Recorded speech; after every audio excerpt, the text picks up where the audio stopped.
எனது அன்பிற்குரியவர்களே அனைவருக்கும் வணக்கம். நீங்கள் எல்லாரும் எப்படி இருக்கிறீங்க? நீங்கள் எல்லாரும் நீண்ட ஆயுள் ஆரோக்கியம் ஐஸ்வர்யமாக இருக்கணும்னு நான் விஷ்ணு கடவுள்கிட்ட வேண்டிக்கிறேங்க. என்ன திடீர்னு விஷ்ணு கடவுள்னு சொல்கிறேன்னு பார்க்குறீங்களா? திருவோணம் வருது இல்லைங்களா? அந்த திருவோணம் எப்படி விழாவை கொண்டாடுறதுக்கு எப்படி அந்த விழாவை எடுத்தாங்க அப்படிங்கிறத பற்றி ஒரு புராண கதை மூலயமா நான் உங்கள்கிட்ட ஷேர் பண்ணிக்கணும்னு விரும்புகிறேன். இது நானும் ஒரு புக்கில் படித்தது தான். ஏற்கனவே எல்லாத்துக்கும் தெரிஞ்சிருக்குமா இருக்கும், தெரியாதவங்களுக்காக இந்த வீடியோ. வாங்க இப்போ நம்ம வீடியோக்குள்ளே போகலாம். நமக்கு திருவோணம் பண்டிகை என்னைக்கு வருதுன்னு பார்த்தீங்கன்னா 15/9/2024 ஞாயிற்றுக்கிழமை வருதுங்க. எப்பொழுதுமே திருவோணம் பண்டிகை ஆவணி மாசத்துல அந்த திருவோணம் நட்சத்திரம் வர்ற அன்னைக்கு தான் அந்த பண்டிகை வரும். பண்டிகை எப்படி பிறந்தது அப்படிங்கிறத நம்ம முதல்ல பார்ப்போம், சரியா? ஓணம் பண்டிகை கேரளாவில் தான் திருவிழாவை கொண்டாடுவாங்க.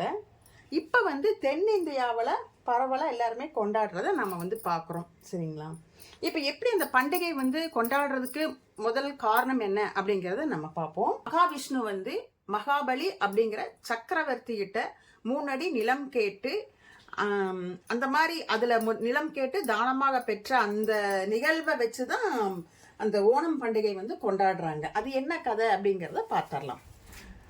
மகாபலி சக்கரவர்த்தி அப்படிங்கிறவர் கேரள நாட்டை சேர்ந்த மிகப்பெரிய சக்கரவர்த்தி. அவர் ஒரு அசுர குலத்தை சேர்ந்தவர்.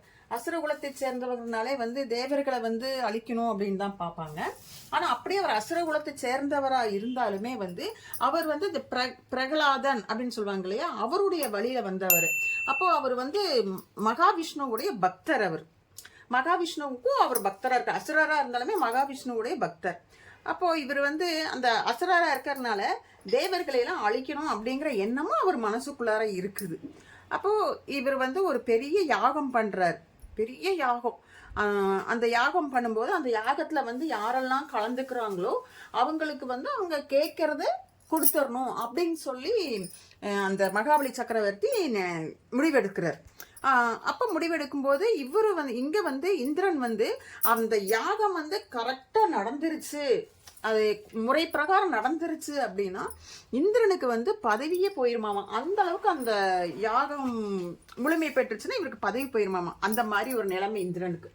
அப்ப இந்திரன் என்ன பண்றாரு, இவர்கிட்ட போய் நம்ம விஷ்ணு பகவான் கிட்ட போய் என்ன சொல்றாரு, இந்த மாதிரி அவன் மகாபலி சக்கரவர்த்தி யாகம் பண்றாரு. யாகம் பண்ணனா என்னுடைய அந்த இந்திர பதவி போயிரும், அது முழுமை பெற்றுச்சுன்னா என்னுடைய இந்திர பதவியே போயிரும், என்னை காப்பாத்துங்க அப்படின்னு சொல்லி மகாவிஷ்ணு கிட்ட போய் கேட்கிறாரு. கேட்கும்போது மகாவிஷ்ணு என்ன பண்றாரு, வாமன அவதாரம், அதாவது குள்ளமான ஒரு வடிவம் எடுத்து அவதாரம் எடுத்து மகாபலியை பாக்குறாரு. அந்த யாகம் நடக்கிற இடத்துல பாக்குறாரு. அப்படி பார்க்கும்போது அப்ப அந்த மகாபலி கேட்கிறாரு, உங்களுக்கு என்ன வேணும் அப்படின்னு சொல்லி, தானமா என்ன வேணும்னு கேட்கிறாரு. அப்ப மகாவிஷ்ணு என்ன சொல்றாரு, எனக்கு 3 அடி மண் வேணும் அப்படின்னு சொல்லி கேட்கிறாரு. அப்ப அந்த மகாபலி என்ன சொல்றாரு, மகாபலி ராஜா சக்கரவர்த்தி என்ன சொல்றாரு, 3 அடி நிலம் மண் உங்களுக்கு போதுமா அப்படின்னு சொல்லிட்டு, அவர் ஹைட் கம்மியா குள்ளமா இருக்கிறதுனால அவருடைய வளர்த்திய பார்த்துட்டு ஒரு மாதிரி கொஞ்சம் கிண்டலா ஒரு மாதிரி சிரிச்சுட்டே கேட்கிறார். அப்போ இவர் விஷ்ணு பகவான் சொல்றாரு, எனக்கு 3 அடி போதும் அப்படிங்கிறார். அப்போ மகாபலி சக்கரவர்த்தி என்ன பண்றாரு, சரி அந்த தானம் கொடுக்கறதுக்கு முறையா என்ன பண்ணுவாங்கல்ல, அப்போ முறையா பண்ணிட்டு சரி நீங்க நிலத்தை அளந்துக்கோங்க அப்படின்னு சொல்லி சொல்றாரு. அப்ப நிலத்தை அளக்கும் போது விஷ்ணு பகவான் அவருடைய ரூபம் பெரிய ரூபம் இல்லையா, அப்போ அந்த விஷ்ணு பகவான் அந்த பெரிய ரூபத்தை எடுத்து 1 அடி பூமியிலையும் 1 அடி வானத்திலையும் வச்சிடறாரு. அப்போ சக்கரவர்த்தி கிட்ட கேட்கிறாரு, 3ஆவது அடி நான் எங்க வைக்கிறது சொல்லு அப்படின்னு கேட்கும்போது, என் தலையில வையுங்க அப்படின்னு சொல்றாரு. அப்ப தலையில வையுங்கன்னு சொன்ன உடனே தலையிலேயே கால் வச்சிடுறாரு விஷ்ணு பகவான். தலையில காலை வச்சு அவரை ஒரு பாதாள உலகத்துக்கு தள்ளி விட்டுறாரு. தள்ளி விட்ட உடனே மகாபலி சக்கரவர்த்தி சொல்றாரு, மகாபலியோட அந்த அகங்காரம், அகந்தை, ஒரு கர்வம் அதெல்லாம் இருக்கும் இல்லையா, அப்போ அதெல்லாம் அவருக்கு அழிஞ்சிருது.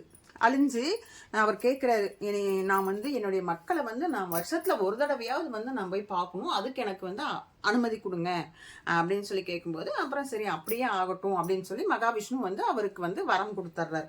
அப்படிதான் வந்து அந்த மகாபலி சக்கரவர்த்தி வந்து வருஷம் வருஷம் இந்த ஆவணி மாதம் வர திருவோண நட்சத்திரத்தில் அங்கே வருவாராமா. அப்படி வரும்போது வந்து அந்த அவரை வந்து வரவேற்கும் விதமாக தான் இந்த விழா கொண்டாடுறாங்க அப்படின்னு இந்த ஒரு கதை மூலிமா நம்ம தெரிஞ்சுக்கிறோம்.